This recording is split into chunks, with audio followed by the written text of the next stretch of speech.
The stranger came to the farm at dusk, on the worst evening of the worst season Hannah Reed had known, and she very nearly turned him away.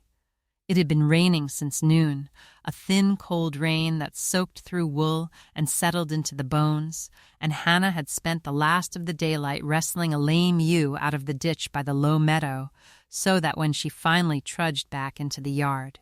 mud to the knees and her dark hair plastered to her face, she was in no humor for visitors. But there he stood at the broken gate, a big man in a laborer's rough coat gone black with rain, his boots split at the seams, a battered hat pulled low, asking in a quiet voice whether there was any work to be had, and a bite of supper, for a man who would give an honest day for it. Hannah looked at him a long moment through the rain. He was travel-worn and shabby, his coat too good once and too poor now, his hands, she noticed, not quite the hands of a man who had labored all his life, though they were roughened enough. But there was something steady in the way he stood, neither cringing nor bold, and his eyes, when they met hers, were tired and grave and honest. She had no money to spare for a hired man. She had, in truth, barely enough to feed herself through the winter that was coming. But she had been raised by a father who never once turned a hungry man from his door, and she found she could not begin now. "There's work enough for 10 men and money enough for none," she said. "But there's a dry barn and a hot supper, and I'll not send anyone away on a night like this.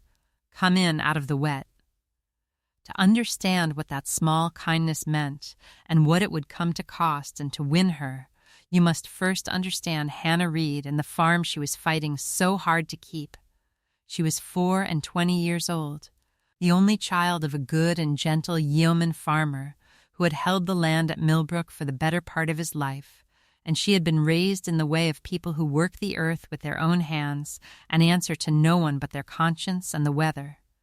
Her mother had died when Hannah was a girl, and her father had raised her alone.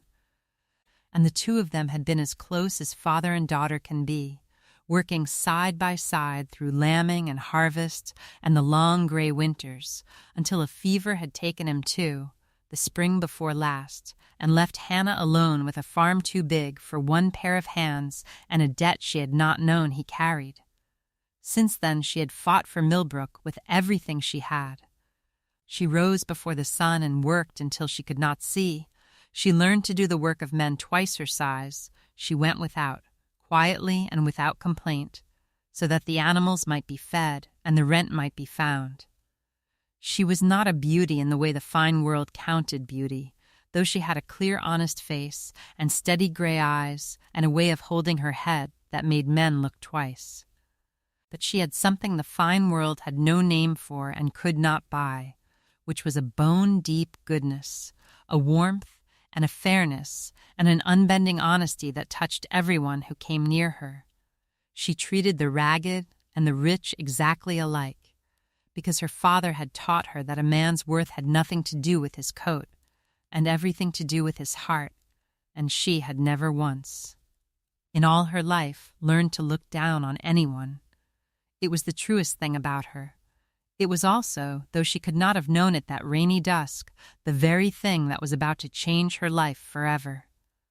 The daily round of Hannah's life in those 2 hard years is worth the telling, for it shows the mettle of the woman the Duke was to find at Millbrook. She rose in the black cold before the winter dawn, when her breath smoked in the little bedroom under the eaves, and she lit the fire and saw to the beasts before ever she thought of her own breakfast. And from that first gray hour until the last light failed, she was never once idle.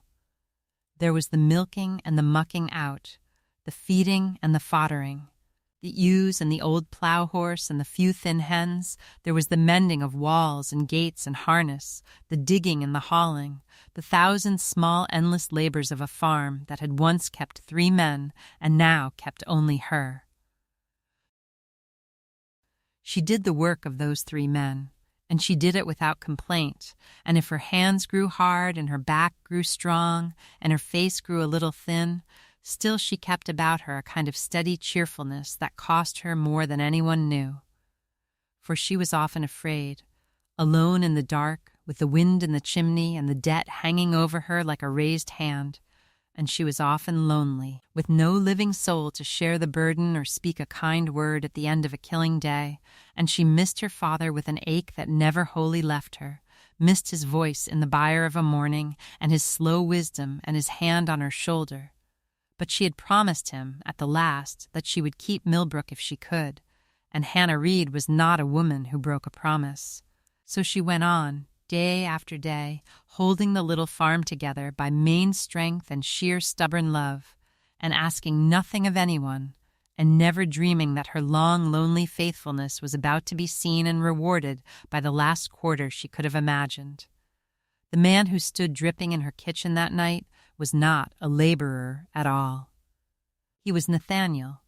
Duke of Bramwell, one of the richest and most powerful men in the kingdom, the master of 40,000 acres and a great house with 100 rooms, and the owner, though Hannah did not dream it, of the very ground she was fighting to keep.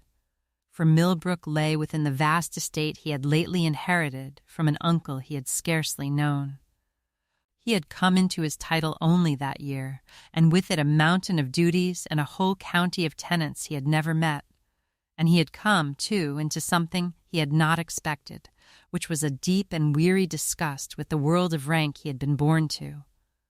For 35 years the Duke of Bramwell had been flattered and courted and lied to by everyone he met.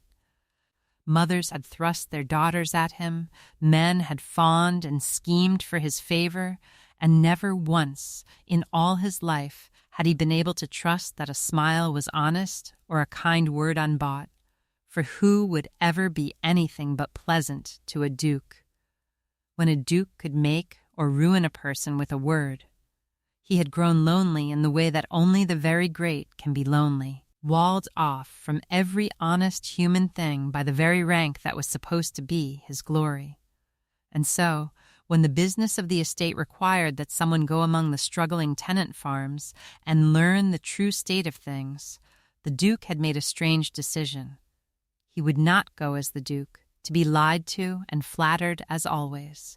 He would go as a nobody in a laborer's coat under a plain man's name, and he would see for once in his life how the world treated a man who had nothing to give. It is worth pausing to consider what manner of life the Duke of Bramwell had fled, that a poor farm should seem to him a kind of paradise.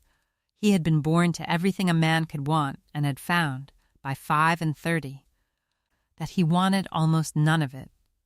His great houses were full of servants and empty of friends. His days were a weary round of duty and ceremony, of people who wanted things from him and hid it behind smiles, of dinners where every word was calculated and every kindness had a price.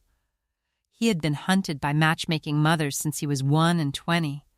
courted for his fortune by women who would not have glanced at him without it, flattered by men who despised him and envied by men who fawned, and somewhere in the long glittering emptiness of it all he had grown cold and guarded and desperately, secretly lonely, a man starving at a banquet. He had never known, in all his life, a single soul who loved him for himself, because he had never once been able to meet another person as simply a man, stripped of the great blinding fact of his rank. That was the true reason he had put on the laborer's coat, not merely to spy out the state of his tenants, though that was the errand he gave himself, but because some deep starved part of him longed, just once, to be treated as an ordinary man, to be judged and known and perhaps even liked for what he was and not for what he had. He had not expected to find what he was looking for. He had certainly not expected to find it at a broken gate in the rain, in the person of a farm girl who fed a stranger she thought was nobody. But he had gone out seeking one honest human welcome in all the world, and against every expectation. He had found it. If you were sitting by your own fire tonight, with the day's work behind you and the lamp turned low, then settle in and let me tell you what the Duke of Bramwell learned at a poor woman's table, and how a bowl of plain supper, freely given to a man who seemed to have nothing, came to be worth more than all his 40,000 acres. For this is a story about the difference between what a person has and what a person is, about a kindness given with no thought of reward to someone who seemed to have nothing to offer in return, and about how that kindness in the end was seen and answered by the last person on earth its giver would ever have expected. Before the tale is done, you shall see a proud man humbled, and a good woman lifted higher than she ever dreamed, and a cruel man brought low, and a farm saved, and a table that was once too bare set at last with plenty. But it begins, as the best things do, with a small, quiet act of goodness on a rainy night, done by a tired young woman who had every reason to think only of herself, and did not. That first night, the thing happened that the Duke would remember for the rest of his life,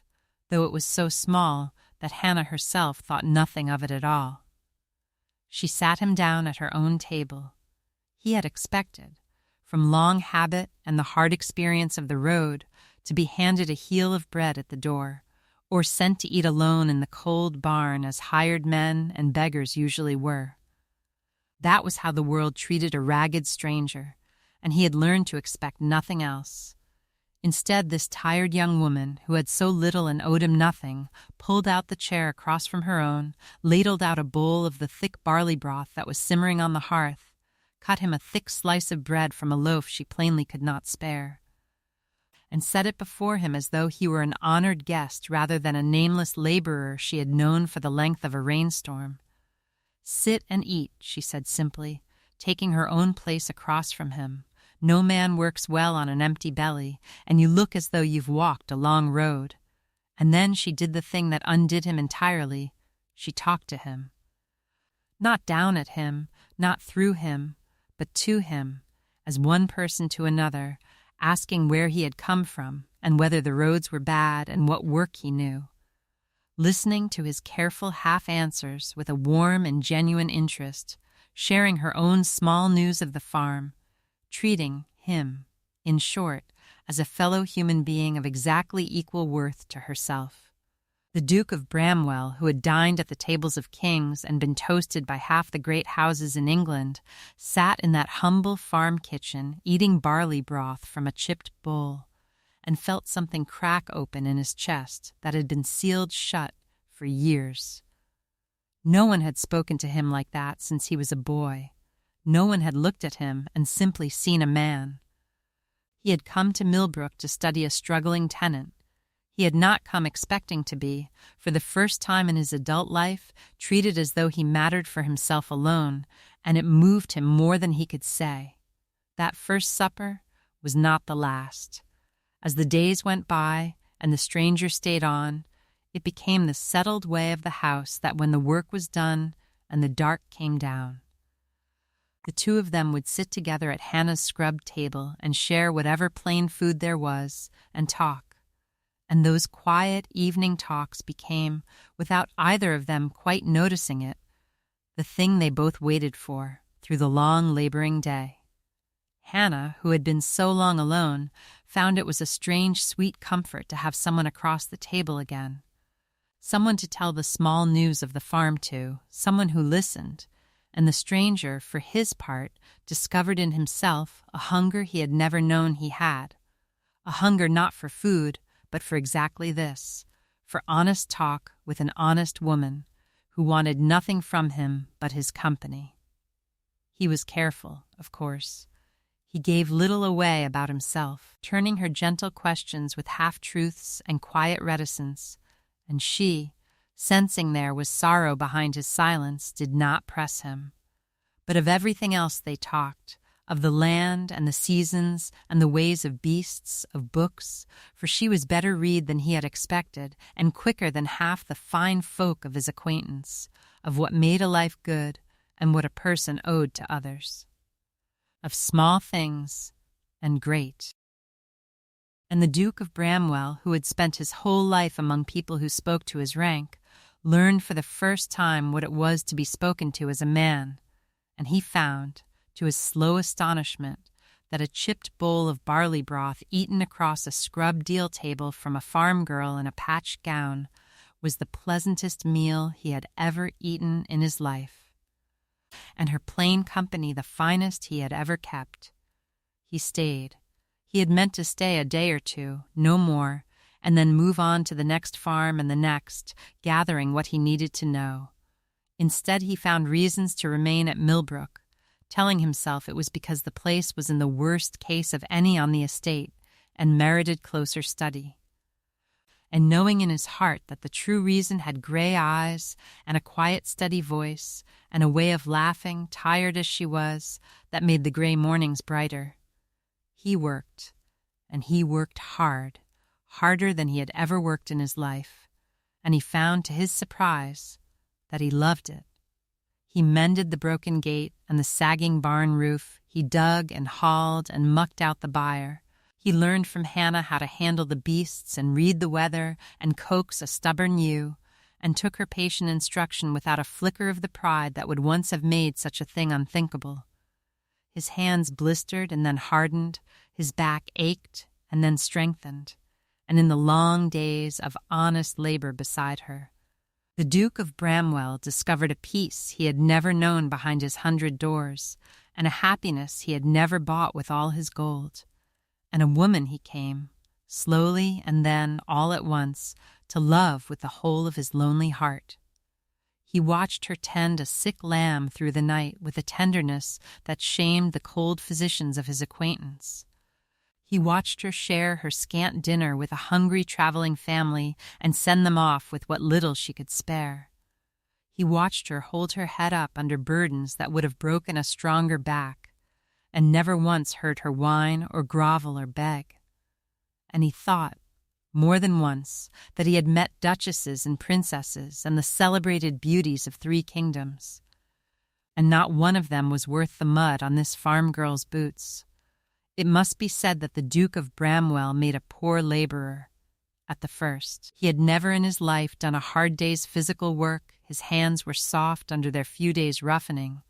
and he did not know one end of a pitchfork from the other, and Hannah had more than once to hide a smile at the great, earnest, awkward stranger making a mull of the simplest task.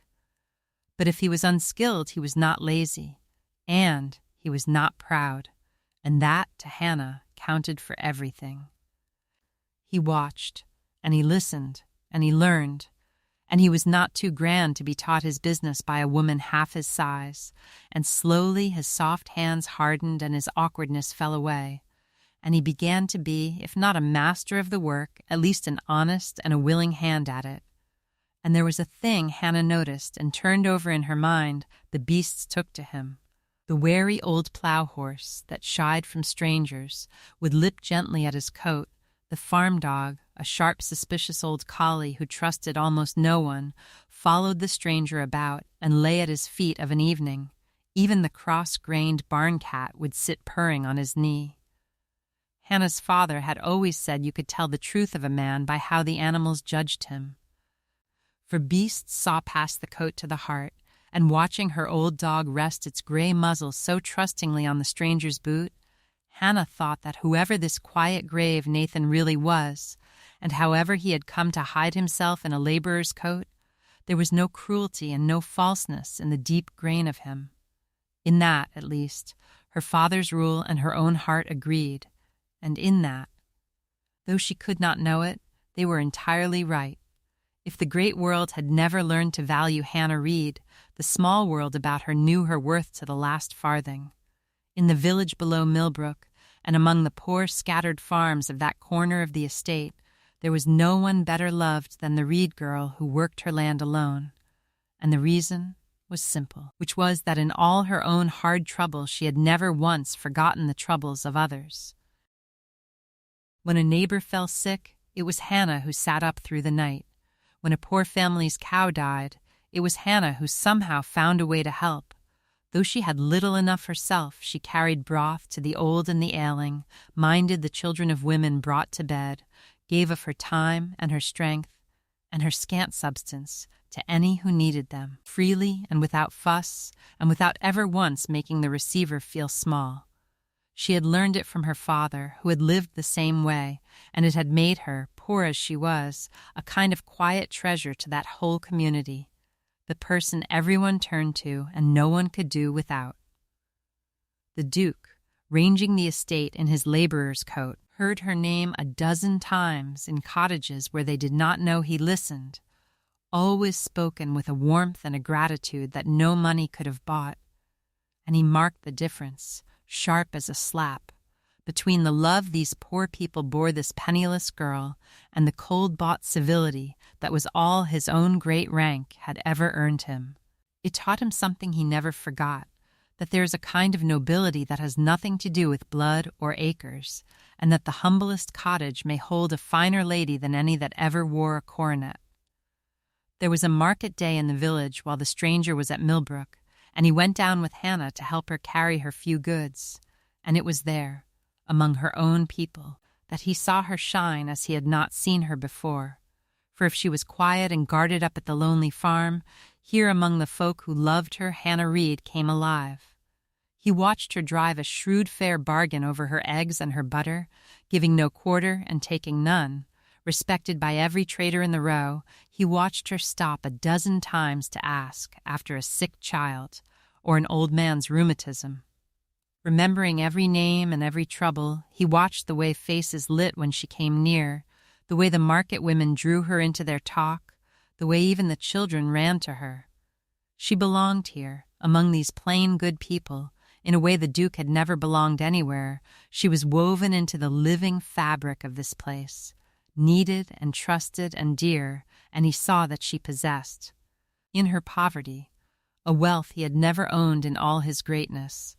the wealth of being truly known and truly loved by those around her.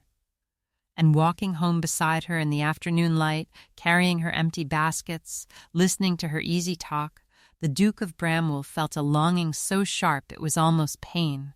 a longing to belong somewhere as she belonged, to matter to someone as she mattered, to be. In short, a part of her small, warm world rather than a lonely lord above it. He had come to pity his tenants. He was beginning, instead, to envy them, and to understand that the girl walking muddy, booted beside him, was richer than he would ever be. But Millbrook was dying, and no amount of the stranger's willing labor could hide it. The debt Hannah's father had left hung over everything, and the rent was cruelly high, and the man who came to collect it was the very worst kind of man, as the Duke was soon to see with his own eyes. His name was Josiah Crane, and he was the steward of the Bramwell estate, the agent who managed the tenant farms in the great lord's name. And in the long years when the old Duke had been ailing and absent, Crane had made himself a little king. He had raised the rents and pocketed the difference, turned struggling families off their land to lease it to his own cronies, and grown fat and rich on the misery of the very people he was meant to serve, all the while sending smooth false reports to his master that all was well. He was a big, soft, heavy man with small, cold eyes and a mouth that smiled while his eyes did not,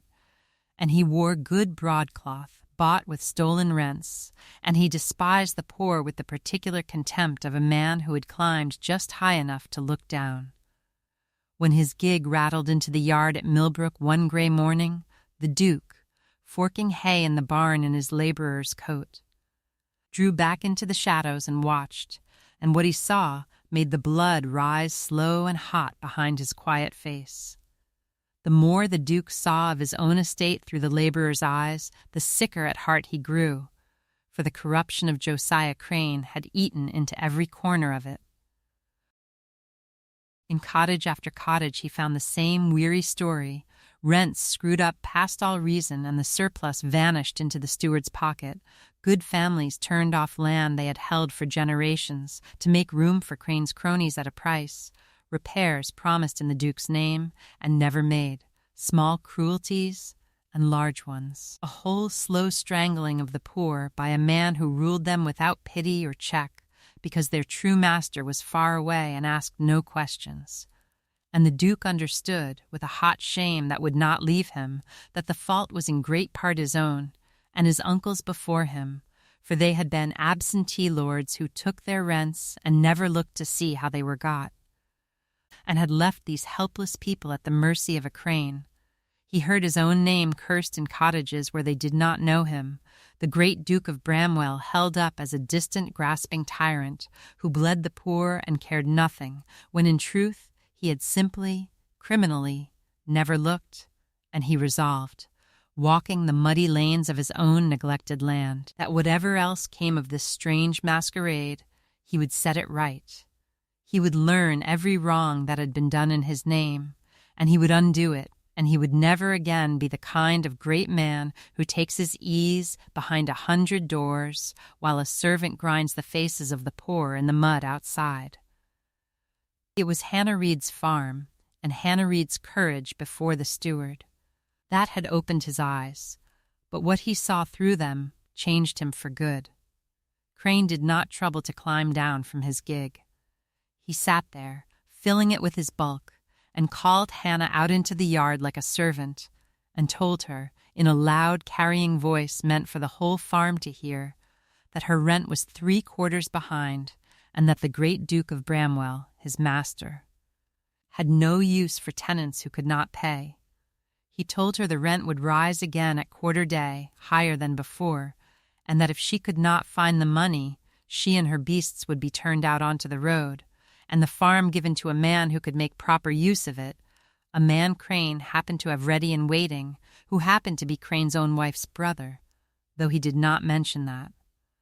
He said all this with a fat, smiling relish, watching to see her break, for it was the pleasure of his life to watch the proud poor humbled. And then he added, leaning down with an oily leer, that of course there might be other ways for a calmly young widow in all but name to settle her debts with an understanding man, if she were sensible and not too nice about it. Hannah Reed stood in the mud of her own yard, in her patched and faded gown, and did not break. She went white to the lips, and her hands trembled at her sides,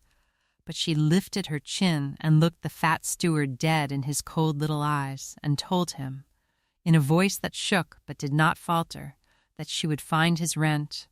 or she would leave with her honor, but that she would sooner sleep in a ditch than buy his understanding at the price he meant, and that he could tell his master, the great Duke, that Hannah Reed paid her debts in honest coin, or not at all. It was bravely done, and it was foolish, for it made a dangerous enemy of a spiteful man, and in the shadow of the barn the ragged laborer who was watching curled his blistered hands into fists and swore a silent oath that Josiah Crane would answer for every word of it before he was very much older. When the gig had rattled away, Hannah stood a moment alone in the yard with her back very straight, and then her shoulders sagged, just for an instant, under a weight the Duke could hardly bear to see. He came out from the barn and crossed to her, this strange, grave laborer she had taken in, and he did not know what to say, for he had never in his sheltered life been near enough to another person's real trouble to know how to comfort it. But she looked up at him and managed a small, tired smile, and said, "Well, Nathan, it seems I am to lose the farm after all." And then, because she had held it in so long and he was there, and something in his quiet, steady presence made it possible, she told him. She told him about her father, and the debt she had not known of, and the 2 years of fighting a battle she was slowly losing. She told him what Millbrook was to her, not just a living but the last of her father, the place his hands had built and her mother was buried, the only home she had ever known. And she told him, with a fierce, quiet dignity that broke his heart, that she did not mind the work and she did not mind the going without, but that she minded, more than she could say, the thought of standing by while a man like Crane took it all and gave it to his crony, and called it justice. The Duke listened and said little, for what could he say that would not be a lie? But inwardly he was ablaze.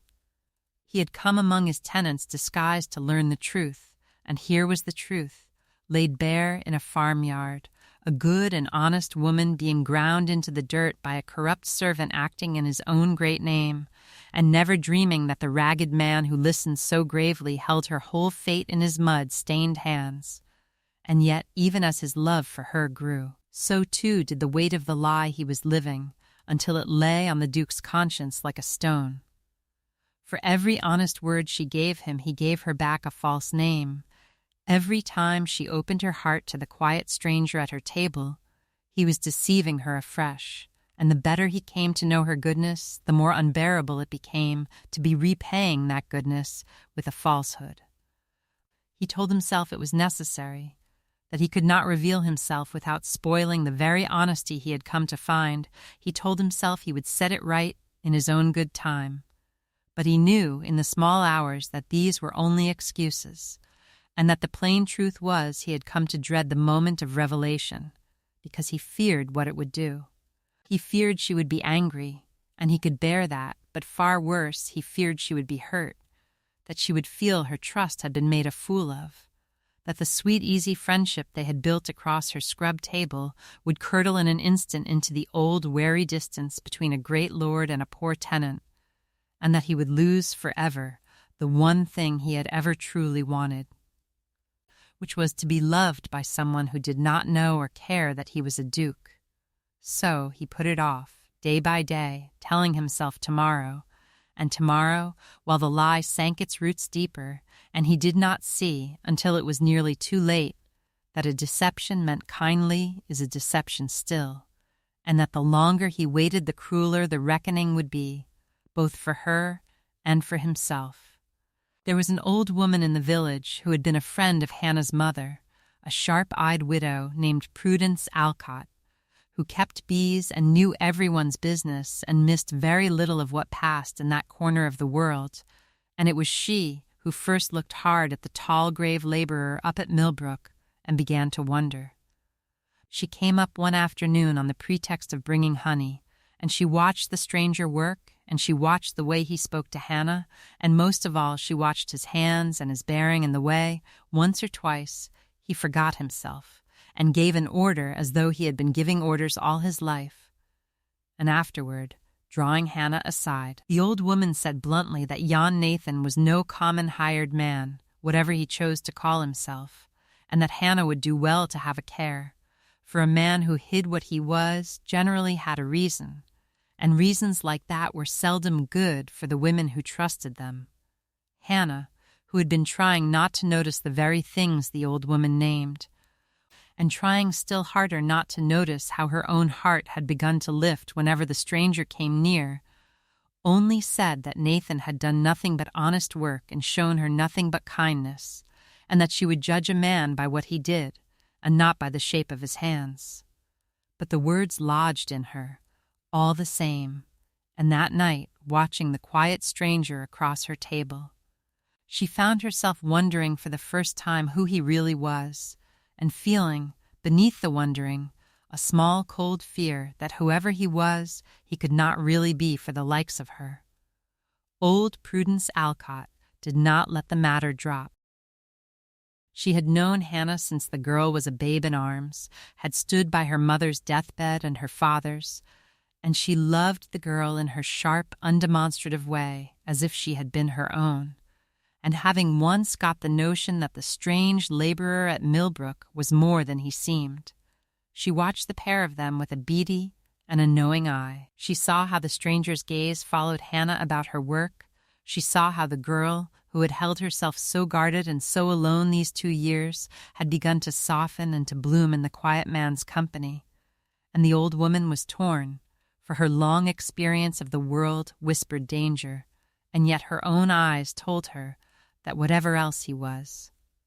The stranger looked at Hannah the way an honest man looks at the woman he loves. She said as much at last, in her blunt way, that she had misdoubted him at the first, but that she had watched him now these several weeks, and that a man did not fight a flood all night for another body's sheep, nor gentle a sick lamb at 2 a.m, nor look at a woman so, unless there was good in him, and that whatever secret he carried, Prudence Alcott would eat her own bonnet if it was a wicked one. But she warned Hannah, too, and gravely, that if the man was, as she more than half suspected, some gentleman in disguise, then Hannah must be prepared, for gentlemen and farm girls did not wed in the way of the world, and a heart given to one so far above her might be a heart broken. Hannah heard her out, and thanked her, and said only that she would trust the man's deeds until they gave her cause not to. But that night she lay long awake, her heart at war between a hope she dared not name and a fear she could not silence. The storm came a week later, the great autumn storm that folk in that country still spoke of years after. and it was the storm that bound Hannah and the stranger together past any hope of parting. It broke at nightfall, a howling black gale that tore slates from the roof and flung the rain sideways, and in the middle of it word came, screamed against the wind, that the beck had burst its bank and the water was rising toward the low fold where Hannah kept the last of her flock. The breeding ewes that were all her hope of the spring and the difference between surviving and ruin. She did not hesitate. She caught up a lantern and ran out into the teeth of the storm, and the Duke ran with her, and together, all through that wild black night, they fought the water for the lives of those sheep. They waded waist deep in the freezing flood, hauling terrified beasts up the bank one by one. They braced a failing wall with their own bodies and their bare hands. They worked past exhaustion, past cold, past everything but the shared fierce will to save what could be saved. And when at last the gray dawn came and the water began to fall, they stood together on the sodden hillside, soaked to the skin and shaking with cold, having saved every ewe but one. And Hannah, half dead with exhaustion and giddy with the strange, wild joy of it, turned to the man beside her, the stranger who had gone into the flood at her side without a word, who had fought all night for a farm that was nothing to him and beasts that were not his, and she looked at his tired, grinning, mud-streaked face and understood, with a jolt that frightened her, that she had fallen in love with him, and the Duke, looking back at her, her dark hair plastered to her face and her gray eyes shining, knew the same thing about himself and very nearly told her the whole truth then and there. But he did not, for he saw, even in that moment, that if he told her now she would never believe he had loved her before he was a duke. And so he held his tongue, and the lie went on, though it was beginning to poison the very happiness it was meant to protect. In the days after the storm, something had changed between them, and they both knew it, though neither dared to name it. There was a new tenderness in the air of the little farm, a sweetness and a warmth that had not been there before. They worked closer, laughed easier, and more than once, over the evening supper, fell into a silence that was not empty, but full, each achingly aware of the other, each on the very edge of speaking the thing that trembled between them. One evening, as the last light dyed gold over the fields they had saved together, the stranger came near to telling her everything. They had walked out to the mended fold to see the ewes settled, and Hannah had leaned on the gate looking at her father's fields in the dusk, and had said, softly, that she did not know how she would have borne this last year without him, without Nathan, and that whatever came, whether she kept the farm or lost it, she would be grateful to the end of her days that a stranger had come to her door. Out of the rain, and the Duke, standing beside her in the gathering dark, his heart full to breaking, opened his mouth to tell her the truth, all of it, the name and the rank and the love, and to ask her there at the gate to be his wife. But the fear caught him again, the old cold fear that if he told her now, she would think he had made a mockery of her from the first, and would never believe the love was true, and the moment passed as such moments do, and he said instead only that he was glad too, gladder than she knew, and that he hoped he might stay a long while yet. And Hannah smiled at him in the dusk and said she hoped so too, and they walked back to the house together not touching, with the unspoken thing still trembling between them, and the lie still standing, all unknowing, between two people who loved each other and were each too afraid, in different ways, to say so. Not all their days were labor and worry. There were bright hours, too, and the memory of them was what Hannah clung to hardest afterward, in the confusion of all that came. There was the Sunday the rain kept them both indoors, and they sat by the fire the whole gray afternoon while the stranger, who it turned out could read aloud beautifully, read to her from her father's old book of poems, and she mended by the light and was happier than she had been in 2 years. There was the evening he tried to help her churn the butter and made such a comical business of it, splashing them both and getting nowhere, that she laughed until she had to sit down, laughed as she had not laughed since her father died, and looked up to find him watching her laugh with a strange, soft look on his grave face that made her suddenly shy. There was the morning they walked the top field together in the first snow, and he told her, quietly, that he had never in his life been anywhere so peaceful, and she had felt a warmth spread through her that had nothing to do with the cold. Small things, all of them, plain and homely and easily overlooked, and yet it was in those small, bright hours, far more than in any grand moment, that the two of them fell truly and deeply in love, each finding in the other a companionship so easy and so complete that the difference in their fortunes, had they but known the truth of it, seemed a thing of no weight at all beside it. They were, in those quiet weeks, simply happy together, a man and a woman well suited, laughing by a farm fire, and if the world had been a simpler place they might have stayed so forever. Josiah Crane, meanwhile, had not forgotten the farm girl who had defied him before witnesses, and he meant to make an example of her. He came again to Millbrook, and this time he did not trouble with threats. He came with the law, or a crooked twist of it, a paper that declared the debt called in and the tenancy forfeit, and a date set, a fortnight hence, on which Hannah Reed and every beast she owned would be put off the land for good. He had arranged it all with the smooth false efficiency of a man who had done such things many times. He had a magistrate in his pocket and a crony ready to take the farm, and he savored, as he handed Hannah the paper, the sweet certainty of his triumph. But the ragged laborer had not been idle either. In the weeks he had spent at Millbrook, the disguised Duke had ranged quietly across the whole estate, farm by farm and village by village, and he had learned the full and sickening extent of Crane's corruption, the families ruined, the rents stolen, the false accounts, the whole rotten kingdom the steward had built in his master's name and to his master's shame. He had written it all down, and he had sent, by a trusted hand, a letter to his own house, summoning his own people, and on the very morning that Josiah Crane came to Millbrook to turn Hannah Reed out into the road, the Duke of Bramwell judged that the time for the laborer's coat was over at last.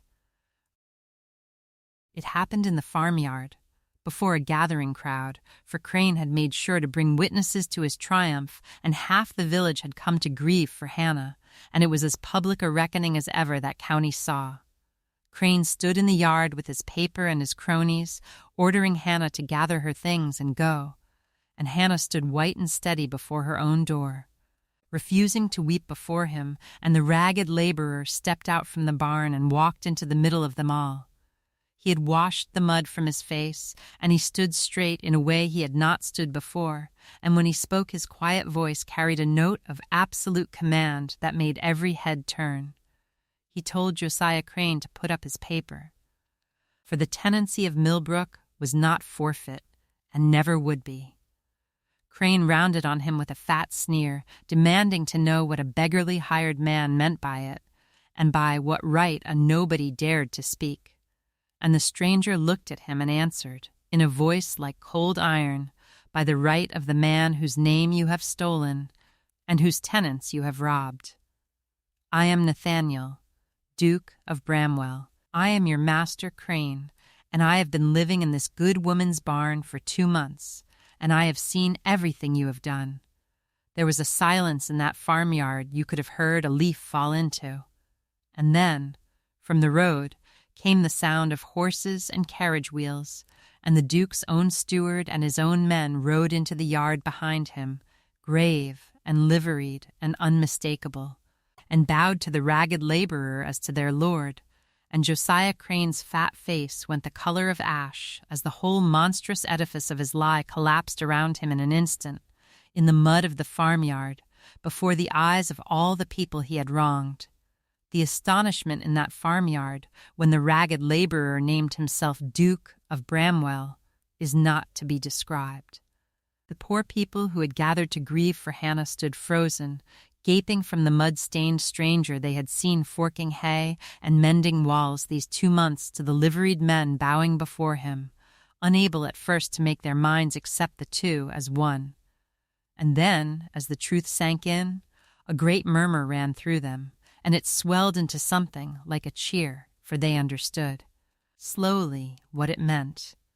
The distant grasping duke they had cursed in their cottages, the far-off tyrant who bled them through his steward, was not the man they had thought at all. He had come among them in secret, had lived their life and shared their hardships, had seen with his own eyes the wrongs done in his name, and had come at last, not to turn them out, but to set them free.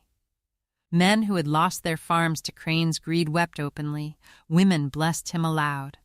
and the whole weight of years of helpless suffering seemed to lift from that little crowd in a single hour. But most of them, when the first wonder had passed, turned to look at Hannah Reed standing white by her door, and understood the other half of the tale, that the great lord had lodged all this while in her barn, and eaten at her table, and that there was more between the Duke and the Reed girl than a landlord and his tenant. And more than one shrewd old body in that yard, watching the way the Duke's eyes went straight to Hannah through all the tumult, nodded slowly to herself, and thought that the story was very far from over yet. The reckoning with Crane was swift and complete. The Duke, in a few cold words, stripped the steward of his office and his stolen living on the spot, laid before the gathered crowd the evidence of his thefts and cruelties, and told him that he might count himself fortunate to face only ruin and disgrace rather than the gall he richly deserved, so long as he was gone from the county by nightfall and never showed his face there again. And Josiah Crane, who had lorded it over these poor people for years, who had made himself fat on their misery and never once feared a reckoning, gathered up his fallen dignity and his crooked paper and crept away out of that farmyard a broken and a beaten man, followed by the silent contempt of every soul he had ever wronged, and no one there felt anything for him but the grim satisfaction of a wrong at last set right. The Duke did not watch him go. He had turned already to the tenants crowding the yard, and he spoke to them plainly, promising that the estate would be set right, the false rents undone, the ruined families restored, and that from this day the people of Bramwell would have a master who knew their faces and their names and their troubles, because he had lived among them and learned them at first hand. They cheered him for it, those poor astonished people, and blessed him, and it was a fine and a moving thing. But the Duke of Bramwell, in the middle of all that gratitude, was looking over their heads at one person only, at a white-faced young woman standing alone by her cottage door, who had just learned that the ragged stranger she had fed at her own table and fought a flood beside and fallen in love with was the greatest lord in the county, and her own landlord, and a man who had let her bare her heart to him for 2 months while he kept the whole truth hidden. And he saw, with a cold clutch of fear, that Hannah Reed was not looking at him with love or gratitude at all, but with the deep, still hurt of someone who has just discovered that the one person she had learned to trust had been deceiving her all along. For Hannah, that night was the hardest she had known since her father died, and the strangest, for it was made of joy and grief so tangled she could not tell the one from the other. The farm was saved, the cruel steward was broken and gone, the wrong was righted, and she should have been on her knees with gratitude, and in part she was. But under the gratitude ran a deep, cold hurt that she could not reason away. For 2 months she had opened her heart to the quiet stranger at her table, as she had opened it to no one since her father. She had told him her fears and her hopes and the memory of her dead, had trusted him wholly, had come, God help her, to love him, and all that while he had known, and had said nothing, and had let her bare her soul to a man wearing a false name and a borrowed coat. It was not that he was a duke, the rank frightened her, but it was not the rank that stung. It was the deceiving. It was the knowing, now that every honest word she had given him had been answered with a lie, that the equal she thought she had found, the fellow nobody she had fed in the rain, had all along been the greatest man in the county, watching her, weighing her, keeping the truth locked behind his grave, kind eyes. She did not know whether to weep for joy that the farm was saved, or for grief that the friend she had trusted had never quite been real, and she sat up late by the dying fire, turning it over and over, her heart sore and bewildered, until she heard his step at the door and knew that the reckoning between them, the true one, had come at last. He went to her that evening, when the crowd had gone and the yard was quiet, and it was the hardest thing he had ever done, harder than the flood, harder than facing Crane, for he found that he cared more for what this farm girl thought of him than for the opinion of the whole world besides. She was in the byre, tending the beasts as she always did, and she did not turn when he came in. He told her he was sorry. He told her the whole truth, all of it, who he was and why he had come, and the weary lifetime of flattery and falsehood that had driven him to hide his name, that he might for once meet the world honestly and be met honestly in return. And then he told her the thing that mattered most, the thing he needed her above all to believe, that he had fallen in love with her not as the Duke of Bramwell surveying a pretty tenant, but as a tired nobody in a borrowed coat, a man with nothing to offer, whom she had taken in out of the rain and seated at her own table and treated as though he were worth something, when she had every reason to think he was worth nothing at all. "Do you not see?" he said, and his proud voice broke on it. "You are the only person in all my life who was ever kind to me for myself alone. Every soul I have ever known has smiled at the Duke and bowed to the Duke and loved the Duke's fortune. You alone were good to the man. You fed a stranger who could give you nothing. And I would rather have earned that plain bowl of barley broth at your table than all the flattery of every great house in England." Hannah turned then, at last, and looked at him, and her gray eyes were bright with tears, and she said in a voice that shook, that she did not know how to love a duke, that she was a farmer's daughter with mud on her boots and a debt she could not pay, and that great lords did not marry such as her, and she would not be laughed at for reaching above her station.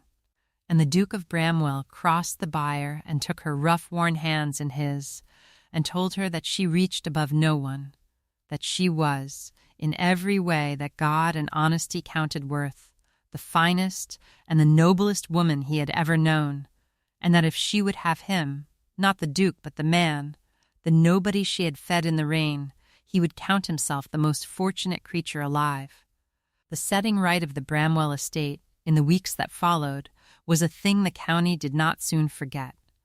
The Duke went about it with the same quiet thoroughness he had brought to everything, and he did not leave the work to another, having learned the hard way what came of great men who trusted their affairs to a steward and never looked. He rode himself from farm to farm, the length and breadth of his lands, and he met his tenants face to face, many of them the same poor folk he had known as a laborer, and he made right the wrongs that had been done in his name. The false rents were rolled back and the overcharges repaid, the families Crane had turned off their land were sought out and brought home and set up again. The neglected cottages were repaired, the broken given a fresh start, the whole slow strangling misery of Crane's little tyranny undone farm by farm and family by family. And the people who had cursed the distant Duke of Bramwell for years learned to bless him,